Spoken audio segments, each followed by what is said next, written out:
sekolah sambil kerja, pulang sekolah kerja dulu sampai jam 9 malam. Jadi kalau misalkan nggak punya pas uang udah habis tuh tinggal masak nasi terus dikasih Royco, jadi kan gurih ya, nggak hambar-hambar banget lah. Sedih banget sih kalau inget itu. Asli itu kan kuliah sempat terbengkalai ya, sempat nggak masuk. Nah gitulah pokoknya. Berarti kan ada yang salah, ya kan? Ada yang apa ya, yang nggak sesuai, apa ngejalaninnya nggak tulus, nggak ikhlas, atau ada yang berat apa gitu.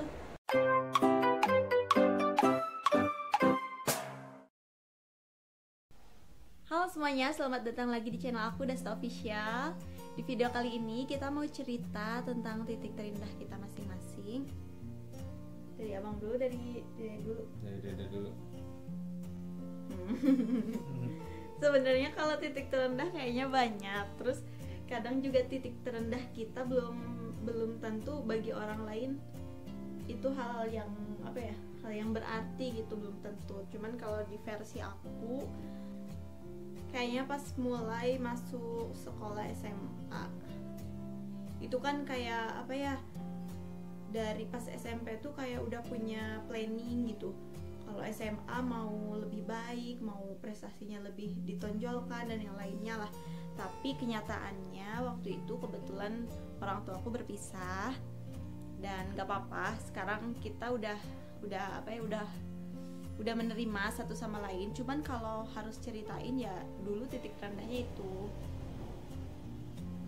Kenapa bisa jadi titik terendah? Karena ya gimana ya, orang anak yang lagi beranjak remaja gitu, baru masuk SMA, butuhnya orang tua gitu, terus harus kehilangan sosok orang tua gitu. Kebetulan aku waktu itu ikut sama bapak. Kenapa disebut titik terendah? Karena dulu mungkin kita pas masih bareng-bareng, pas masih sama mama, kita terlalu dimanjain. Aku dan kakak-kakak terlalu dimanjain. Jadi kayak kaget gitu loh dengan banyak situasi, terus ya dengan konflik-konflik yang ada. Waktu itu juga aku sempet ngedrop sama kakakku pas awal perpisahan. Kita sakit di rumah sakit selama 2 minggu kurang lebih, terus dirawat di rumah juga. Pokoknya total sih hampir 2 bulan ya. Kalau kakak aku itu hampir 1 tahun kurang. Ya emang cukup terpukul. Terus apa ya, keadaan keluarga juga otomatis berubah. Ya kondisinya lah, tahu sendiri kalau keluarga berpisah gimana sih, satu sama lain pasti kan apa ya, membela pihaknya masing-masing. Dan aku pun tidak menyalahkan pihak manapun. Sekarang saya udah menerima, mungkin itu memang titik terendahku waktu itu.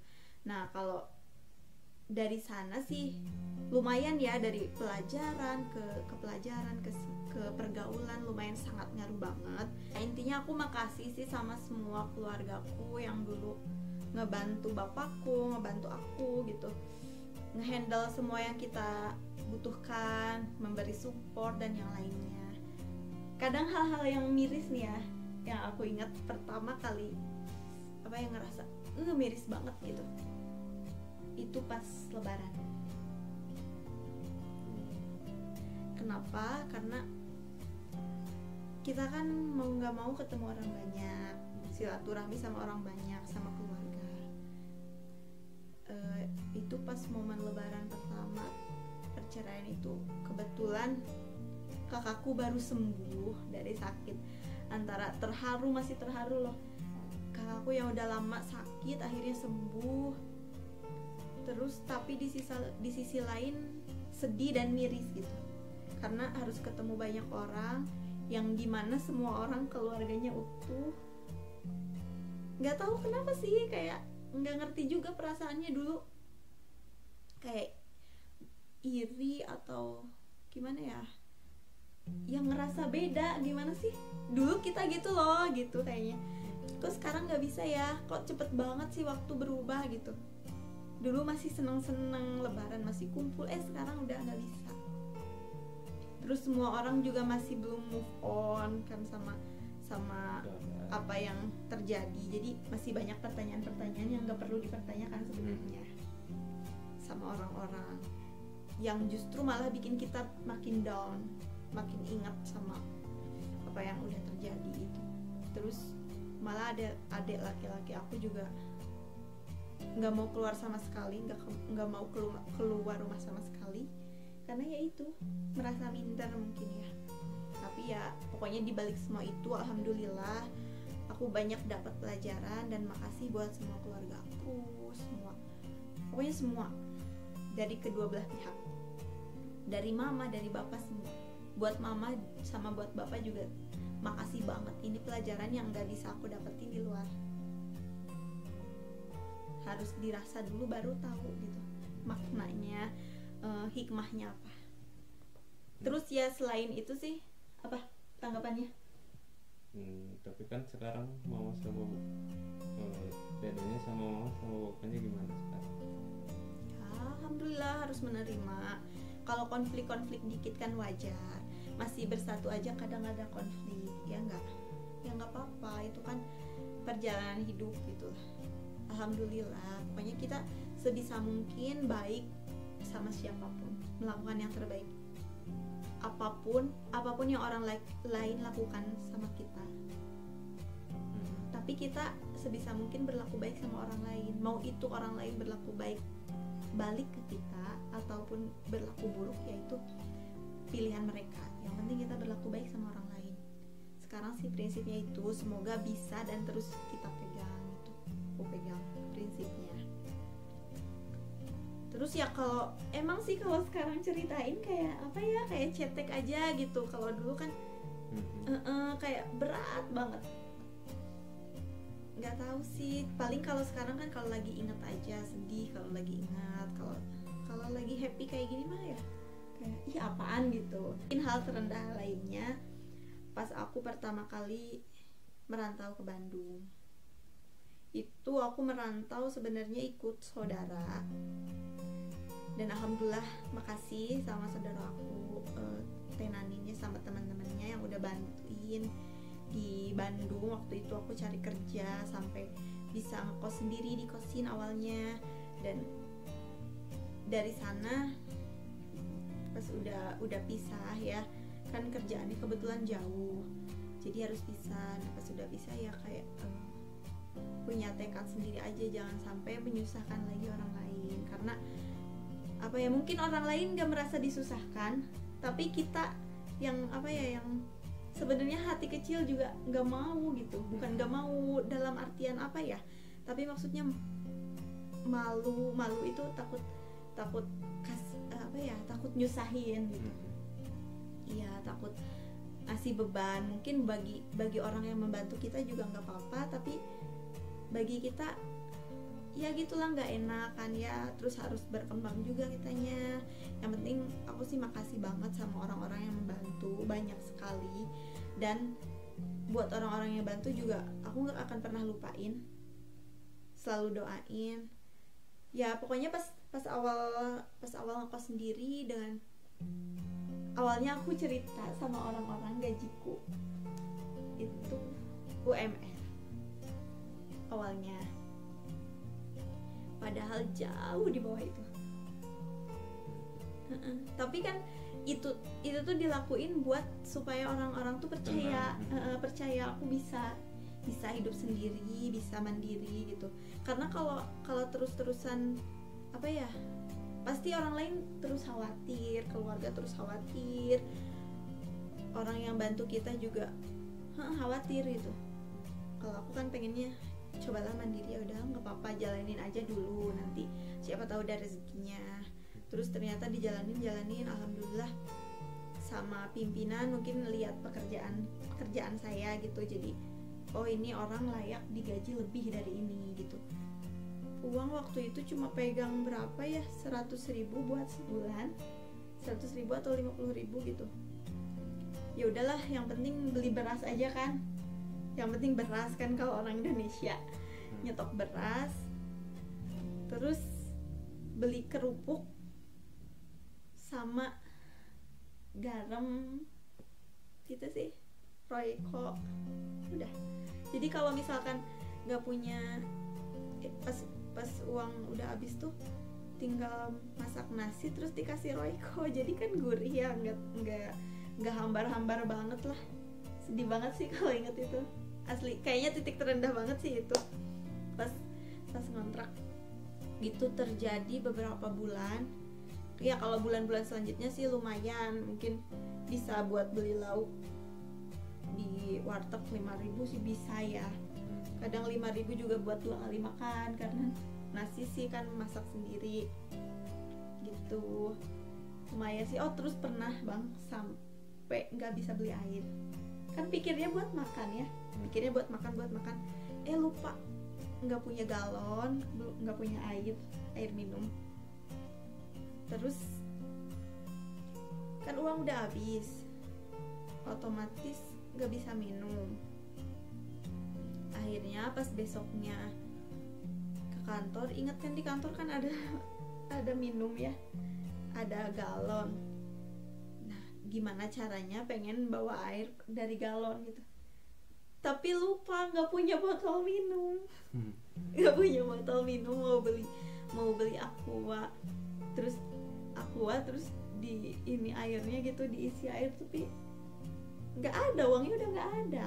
Jadi akhirnya cari botol bekas, terus diisi minum di kantor sambil malu-malu juga, yang ngumpet-ngumpet lah dari karyawan yang lain, terus dibawa pulang tiap hari gitu sampai akhirnya gajian ya buat bayar kontrakan, terus sebisa mungkin ngasih buat yang di rumah, terus bantu adik kakak.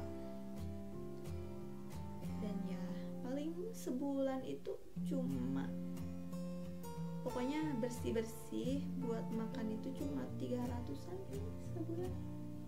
Nah akhirnya 2 bulan 3 bulan, terus ya bosnya gitu, pemimpin di perusahaan ngeliat cara kerja kita. Sebenarnya dari 1 bulan 2 bulan itu udah ini ya, yang pimpinan cabang Bandung itu udah lumayan baik lah gitu, kayak ngasih makan atau apa gitu, jadi lumayan ngebantu sebenarnya kalau misalkan ya ada lah gitu. Itu sih susah banget, terus harus nutupin semuanya dari keluarga. Kalau ke keluarga sih cerita, wah alhamdulillah apa gitu kan ya, nggak apa, bukan berarti kita mau sombong padahal nggak ada, bukan, tapi biar yang di rumah itu tenang gitu, nggak mikirin kita. Nggak apa-apa meskipun orang lain mikirnya kita bahagia, ya emang harus gitu. Buat apa sih bagi-bagi sedih gitu kan. Itu sih ada baiknya, ada ya. Cuman kalau aku sebisa mungkin jangan sampai nyusahin orang tua. Kalau abang masa terendahnya kapan? Mungkin pas udah nikah. Bisi batin gak kan? Alhamdulillah. Pas masa kuliah kayaknya. Kenapa? Kan kuliahnya jadi 5 tahun.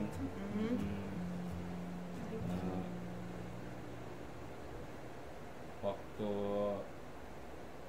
teman-teman kelas hampir semuanya pada 4 tahun. Jadi 5 tahun. Terus kenapa ngerasa gak ada temen gitu ya? Gak ada temen, bingung. Karena kan ada masalah-masalah yang harus dibenerin, gak ada temennya, bingung mau kemana. Jadi awalnya kayak apa ya, ketinggalan kereta gitu, terus harus cari jalan sendiri gitu ya. Jadi bingung mau cari temen, ada kelas, soalnya kalau kuliah kan masing-masing, jadi susah. Jadi gimana ya, stres gitu, mikirinnya stres, padahal kalau nyantai juga bisa gitu. Jadi kayak dikejar waktu gitu. dikejar waktu, kasihan orang tua juga harus ngebiayain terus. Jadi terus pas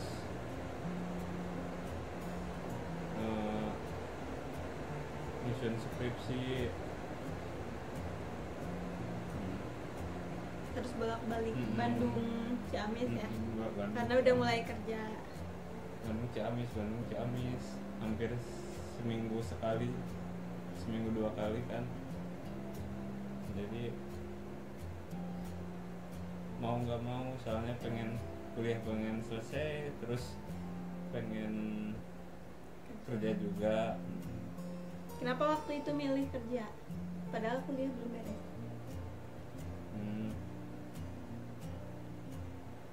Optimis bisa beresin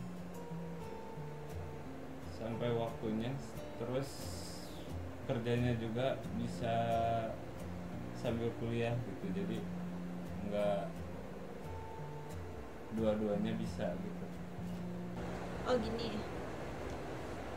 itu kan kuliah sempat terbengkalai ya, sempat nggak masuk, nah gitulah pokoknya. Berarti kan ada yang salah, ya kan? Ada yang apa ya, yang nggak sesuai, apa ngejalaninnya nggak tulus, nggak ikhlas, atau ada yang berat apa gitu. Kok sampai di tengah jalan bisa ini gitu? Enggak sih, jadi pengen kuliah, pengen masuk, tapi gimana ya, misalkan masuk jam 7, kayak yang insomnia gimana sih. Jadi ketinggalan jadwal terus gitu. Padahal pengen masuk tapi tidurnya subuh, jam 7 mau masuk susah bangun. Jadi pola tidurnya sebenarnya udah jelek. Mau ngerubah susah. Kalau pas dulu putus, pas pacaran putus, kan kita sempet putus. Termasuk titik terendah nggak? Enggak sih. Pede.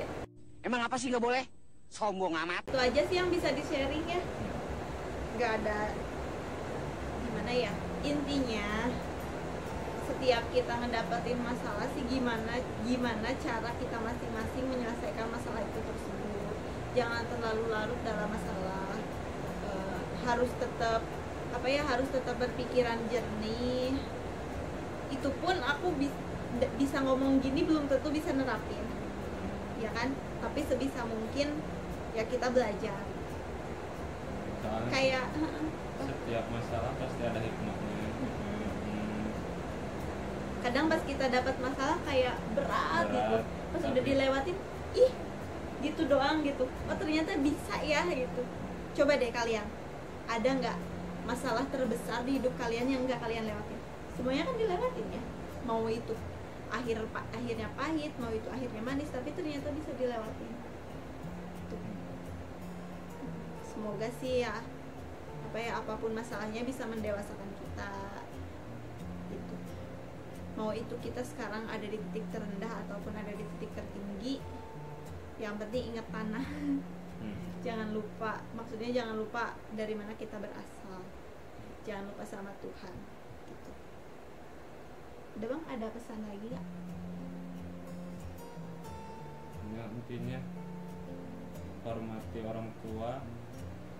Buat Dede ya, hormati orang tua walaupun udah pisah, hormati keduanya, ke ibu, ke bapak, dua-duanya orang tua Dede anaknya. Nggak ada mereka kalau nggak ada Dede.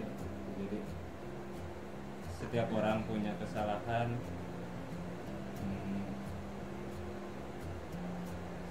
Tuhan aja bisa memaafkan, apalagi kita sebagai anaknya merasa terus larut dalam Iya. masalah. Itu aja guys. Makasih udah nonton video ini sampai akhir. Jangan lupa subscribe channel kita. Assalamualaikum warahmatullahi wabarakatuh.